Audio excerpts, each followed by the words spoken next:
Welcome to the Job Matchmakers Podcast, where we share stories from employment consultants about supporting people with intellectual and developmental disabilities to find employment in their communities, one person, one job at a time.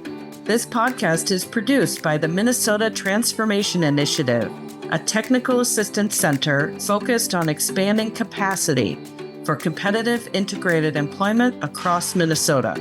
We are your hosts, Sherry Healy and Brian Bajan, and we work at the Institute on Community Integration at the University of Minnesota. Thanks for joining us.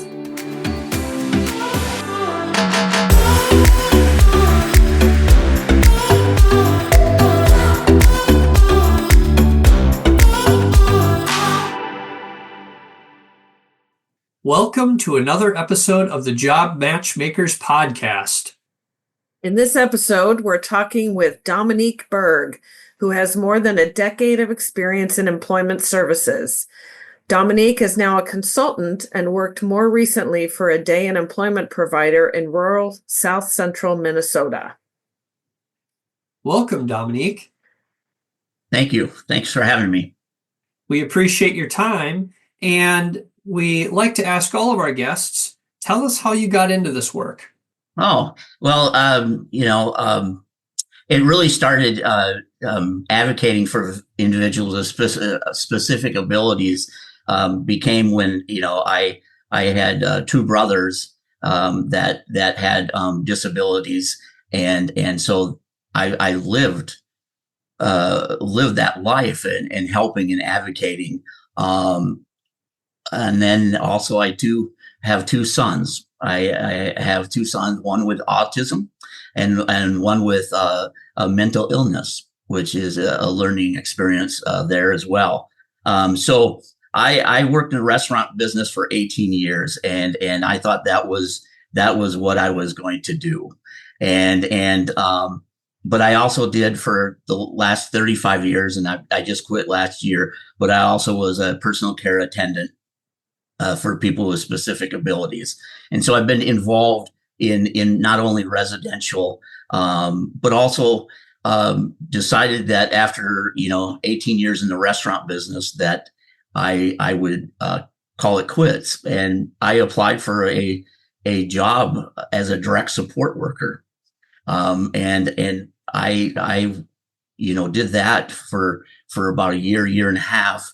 And it just interested me. And so I started off as being a director for like a adult day service, and then was asked to come into employment. And from that point on, I was at a provider's place, and then I took a little time off, and then came to another provider, and that's where I ended my career there. But it was amazing how employment, I took like a year break. And I knew from one provider that things were going to start to evolve, and truly they were. When I came to the next provider, I had a lot of training to do because we were right into individual employment, and that was the goal that I was hired to do, was get people out, get jobs, and start talking to employers and all that kind of stuff. So that's basically, how I got started in this business. And now I decided to, I really believe that, communicating to organizations, especially in the greater Minnesota area, is my calling. And so I decided to leave the organization I'm at, helping my parents that are elderly as well. And then go forward and start working and communicating with other organizations that maybe aren't quite there yet, but they can be. Well, we really appreciate you sharing your perspective with our audience today. One thing that I noticed you said a few times there, you referred to the folks that you work with as individuals with specific abilities. Can you tell us a little bit more about why you frame it in that way? Absolutely. So, when I first started in employment, I was the only person of that other organization. And so, I was going out and selling, if you will, people working in employment. And it more back then was, it's your verbiage. I need to get a job for someone with a disability. And so then it just put that perspective that, that feel bad, that, obligation. And so, I learned through a lot of different people. None of the stuff that I say is new, but I pick up on every training that I go to, everybody that talks about things and put it together, because specific abilities, because that is truly what we're looking for. We are looking for employment with competitive wages, with benefits.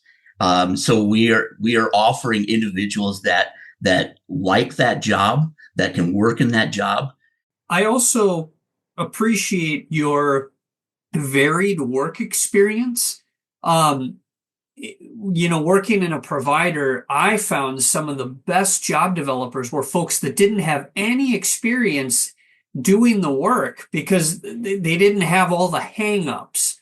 They were just like, I'm just like hired to do a thing, so I'm just going to like help so-and-so get a job, And then I also appreciate your perspective, having worked in a residential setting, having worked as a PCA, having supported non-employment services and then employment services.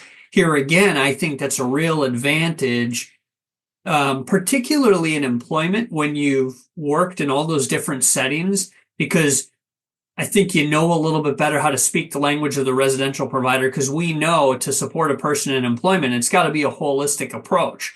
So a lot of the folks that we work with, sometimes they live in group homes, sometimes they live on their own and are getting supports from PCA.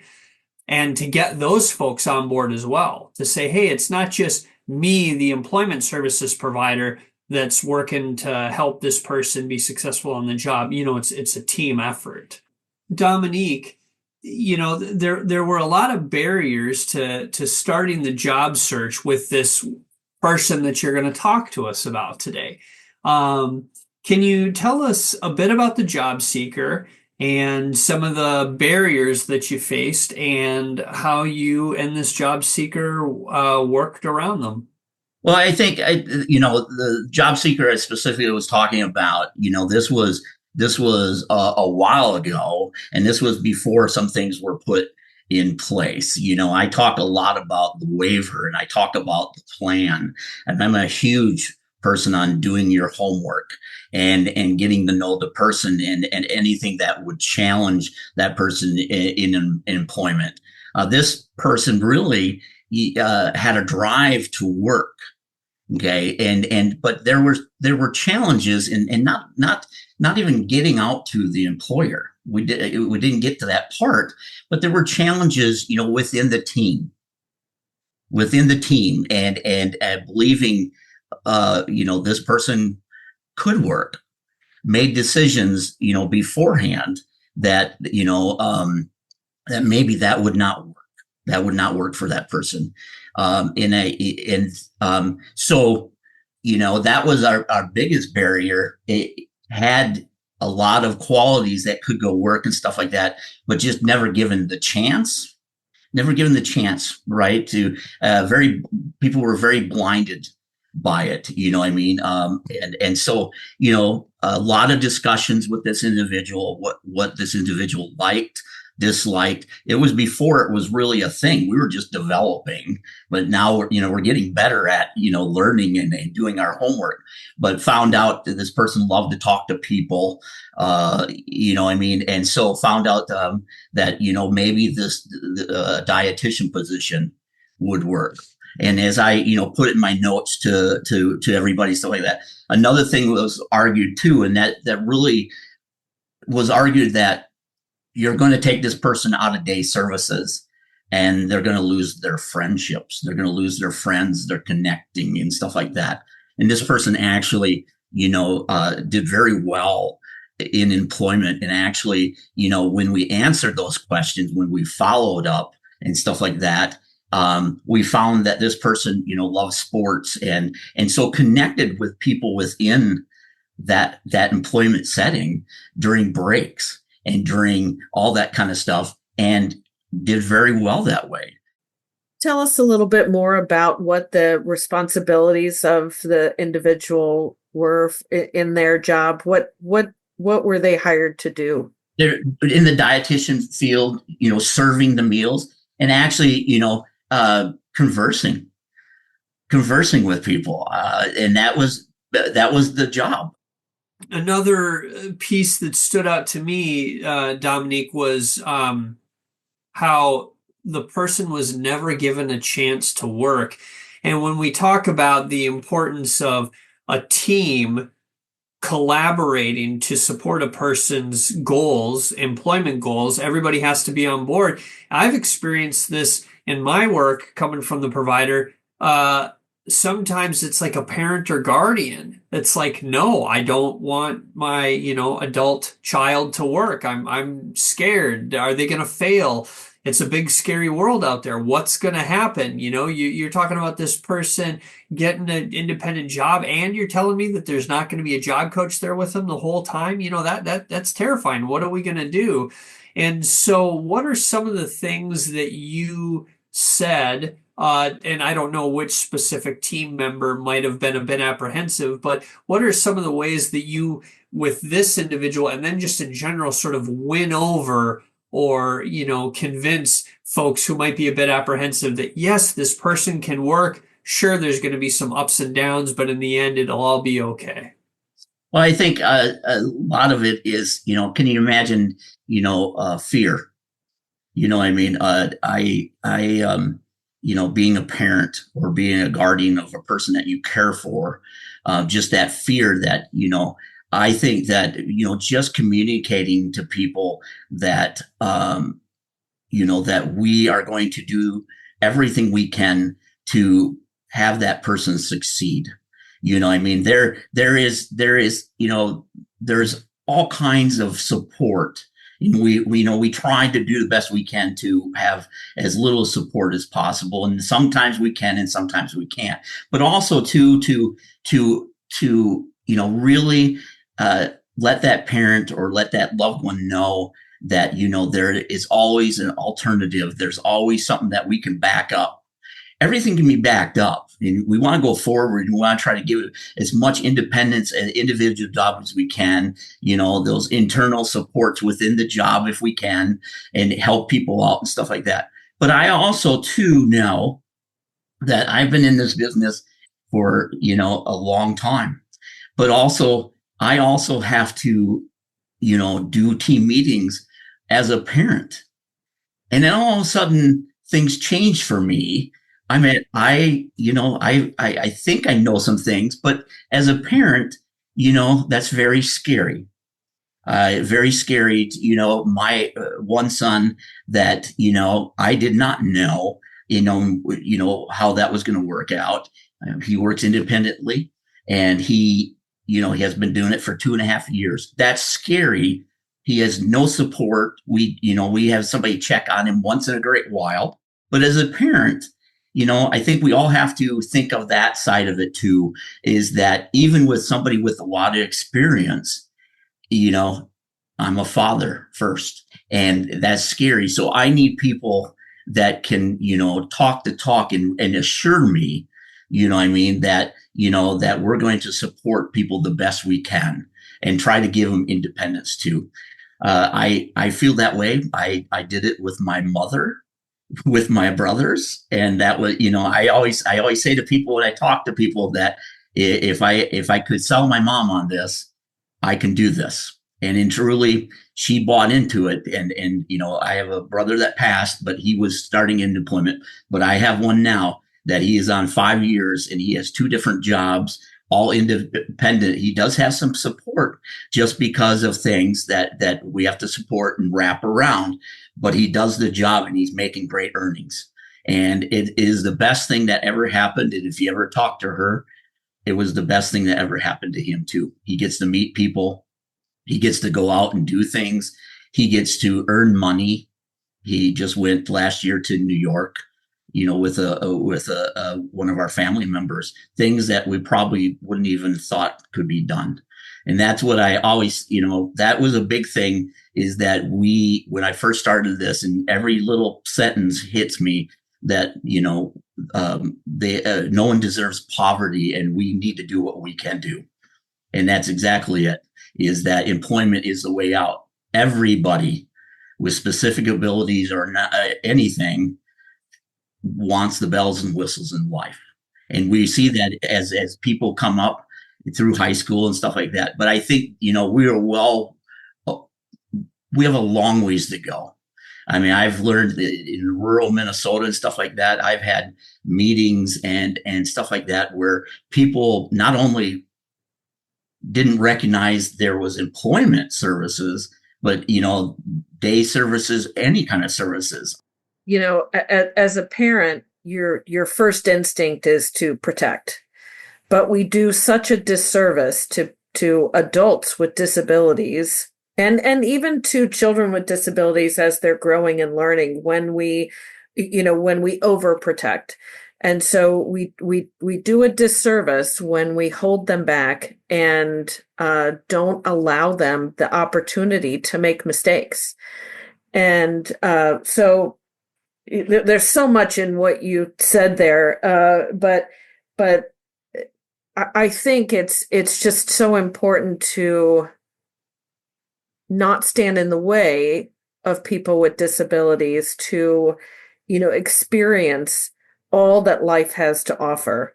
And that includes making mistakes. It includes being told by an employer that you have to follow the rules that everyone else has to follow. If it's within your ability to do so, then that expectation needs to happen. With you talking about the consulting that we do for employers as well, it is giving them permission to treat their employees with specific abilities as actual team members, as they do everyone else. So if break time is 15 minutes, then, it's okay to tell your employee with specific abilities that they also need to only take a 15-minute break. If the start time is 9:00 and they're rolling in at 9:10, it's okay to say, we need you to be here at 9:00. And this is the warning, we're going to follow the process of as we do with every employee. And that's the way people with disabilities can learn and grow and be better employees, is if we treat them as we do, the other members of the team whenever we're able to do so. Absolutely. I as I said before, I have a son that works, and he was getting overtime just because he's clocking in early, not taking lunches and stuff like that. And the employer did exactly what they were supposed to. They talked to him about it. They rectified the situation just as any other employee, and also let him know too that if that behavior would continue, they'd have to go down that road according to the handbook. And that's exactly what I want them to do for any employee, is to go down that road. And so and we're very understand that if that continues stuff, that there would be a termination, and then we would move forward. So yes, I there's a lot of learning that way, but I think we've gone quite far that way, some areas. So Dominique, tell us about how you incorporate the practice of customized employment and discovery into the work that you do, supporting folks with different abilities to find competitive integrated jobs. It's all about having conversations. It's all about, learning about that person. The developing part, is more the conversations that you have with your employer, finding out what they want, what they need. If that person can do it, we can carve things out. That's nothing new. And, I heard that a long time ago, bits and pieces, that, carving employment is not a new thing. And I think, after COVID has come and gone, that people even have carved even more about their jobs. I was so grateful that, that I needed time home with my son, and I applied for the organization which I just left. And, I couldn't do a full-time job. I mean, I could do 30 hours. And lucky enough, the director at that point negotiated with me, negotiated wages, negotiated hours, and allowed me to be here, allowed me to be a part of that organization and do my very best. And after a while, then it went up hours and stuff like that. That is the same thing. It's the same thing is finding those jobs, carving them out, having great conversations. So those best practices that you talk about that we learn in customized employment training are relevant for the job search, not just for those who are being served under the waiver under customized employment, quote unquote, but they're relevant for any job seeker, disability or no disability, really. The concepts of job negotiation and matching employee skill to employer need. I mean, these are things that are being done more and more in our society at all levels. And you even talked about it from your own personal perspective, in terms of negotiating hours at a time when you needed to have more flexibility. This is something that is becoming just a bigger part of employee life, no matter who you are and what you do. I'd love for you to talk a little bit about those kinds of concepts in terms of customized employment in a rural area. How do you think that is different than it might be in the Twin Cities, or it might be in a more urban area, or is it not different? Is it just sort of the approach might be a little different, but it's very similar? Yeah, I think that I think there's challenges in metro, and I think there's challenges in rural. I do believe that we can be successful. I've seen a lot of rural areas where, and I do believe, Sherry, it is the communication. It is how that job, employment consultant or employment person goes out and communicates. I mean, we talked about a person today, that does very well with that and comes in and really learns. I think a lot of things have been kind of stepped over. When I was trained, I was in North Minneapolis and just dropped it with another partner, and we had to go talk to employers and talk about, their business and, and also who supplies their business, because it could be another avenue, all those avenues. But it really comes down to communicating. And, sometimes, maybe rural might have a benefit because, they know the people. They know probably the employment person that's out there. Also, smaller businesses that really need just, these certain parts and stuff like that. Not going through a big HR thing is another thing. These are a lot of things that were trained a long time ago. And I think that, we have to stick to those fundamentals all the time because, it's just easy to just go out. I mean, I can do that and get somebody a job, but we want somebody, a long time ago, somebody said that, that you want a job, your dream job. And I don't really do that. I just want a job that they love. Right. Because, I had dream jobs and I wanted to be a radio announcer. I wanted to be this, I wanted to be that and stuff like that. But truly, as life went on and stuff like that, I found a job. I found a place that I really loved to be. And that is this part of employment and doing that. So, it's basically getting a job for somebody and going on the journey with them. And it's their journey. And I think a lot of people that are in their team and stuff like that, you have to remember it's their journey. You know what I mean? It's not all, it is about earnings. It is all that stuff as well. And I understand that. But, I've had a lot of jobs in my past that I've made a lot of money, but I love that job. And I love the messages and I love working there. So we need to find something that an employee would love to do and love to be at. I love your reference to the journey, because it would be very rare for somebody to start out in their dream job, and it's also very rare that you follow the path that you thought you were going to follow. I mean, my path is certainly very different than I expected it to be when I was 18 or 22.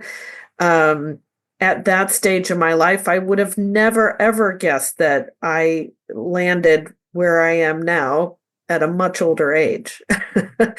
Yeah, and I think that's part of that is listening to people. And I will tell you that, I would have never been in this field for employment, but I talked to my mother. Okay. And that's what we need to do is communicate to other people that are in your life. And when I quit the restaurant business, I needed to get out. I was just done. And I said to my mom, I don't know what I'm going to do because this is all I know to do. And she said, you know more than what you think you do. And she goes, you need to take that leap and you need to go forward because I think you have knowledge on other things. You just don't know it. Or, sometimes you need a loved one or a family member or somebody that works with you. And that's why it's so important when you do all this research, you talk to everybody you can, not just read books, but you talk to everybody because somebody might give you an idea. And I took that idea and I rolled, and I'm so appreciative of that. And I want other people to do the same thing. Is I want us to listen to the teams, listen to the families, and go forward that way.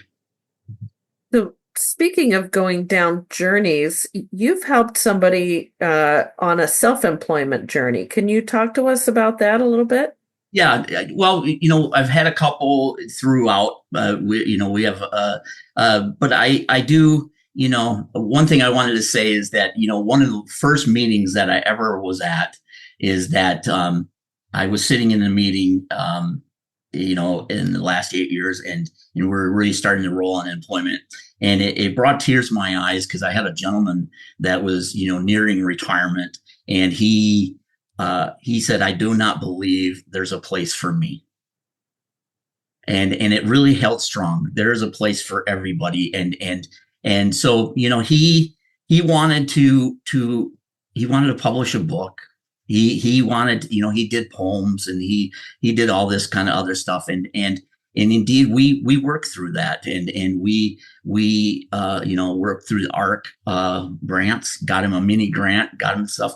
And he's retired, now and stuff like that. But it was a dream of his, and I don't know how much money he made off of that, or whatever. But we fulfilled the dream, and you know what? We had a place. There was a place for him to work. There was a place for him to do that.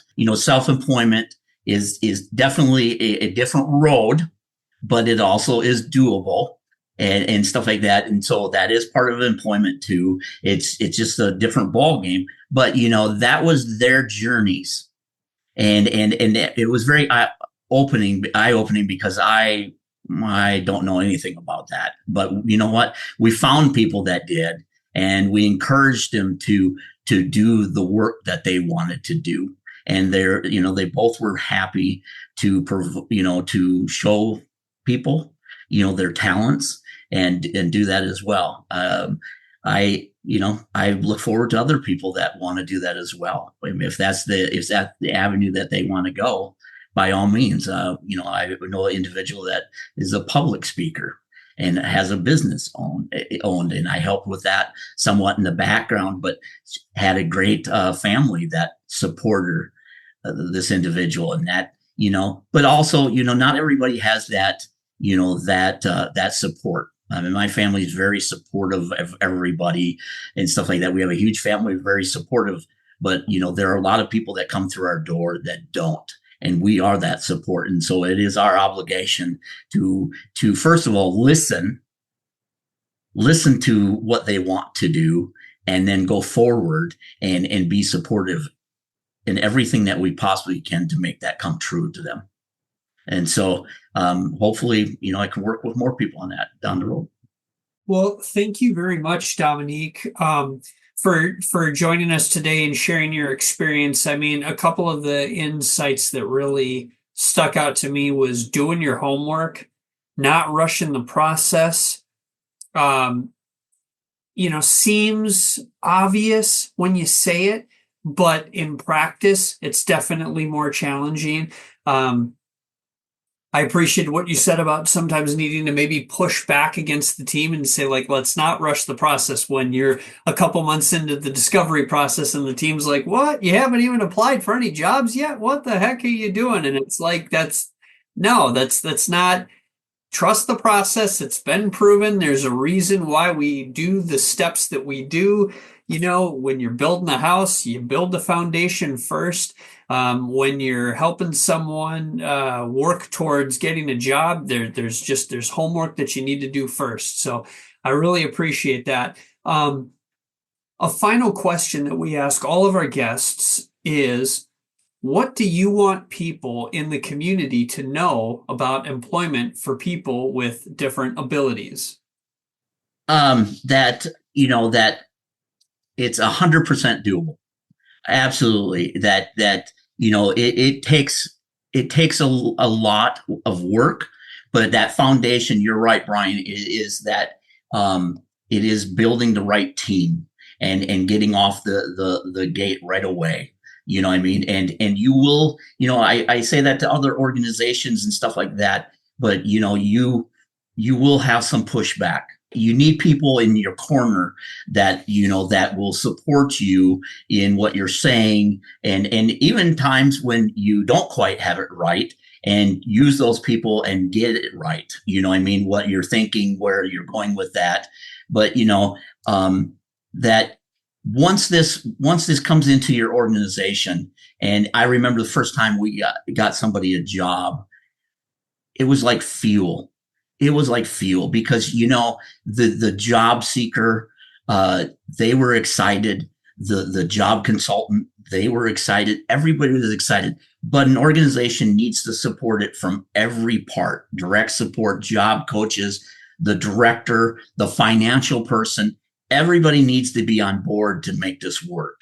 And it doesn't matter rural or metro and stuff like that. It's the same game.